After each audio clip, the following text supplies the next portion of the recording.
रिया की नई नई शादी हुई थी। ससुराल से 1 महीने बाद जब वह वापस मायके लौटी तो माँ के सामने रोने लगी और बोली, माँ, मुझे किस घर में पटक दिया?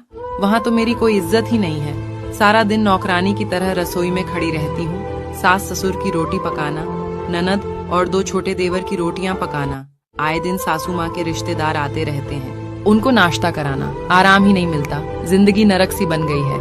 मुझे अपने पति पर बहुत गुस्सा आया जब उन्होंने महीने की पूरी तनख्वाह सासू माँ के हाथों में रख दी और मुझसे कहा, तुम्हें जो भी चाहिए एक पर्ची पर लिख देना, मैं शाम को ड्यूटी के बाद ले आऊंगा। ये सब सुनकर रिया की माँ ने कहा, तुम्हारे पास 2 रास्ते हैं। एक तो तुम वहीं रहो और उनकी सेवा करो क्योंकि अब वह परिवार भी तुम्हारा है, और दूसरा कि तुम अपने पति को किसी किराए के मकान में ले जा सकती हो।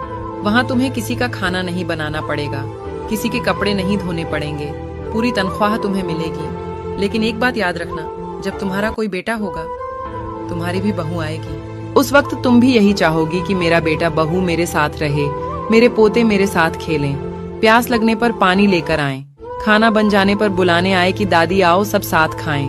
माँ ने कहा, जिन कामों को तुम दुख बता रही हो यही जीवन के महत्वपूर्ण क्षण हैं। एक गृहिणी अपने काम को सरल बनाकर निपटा देती है। सुनकर सुनीता की आंखें खुल गईं और बोली, माँ, मैं समझ गई, जा रही हूँ ससुराल।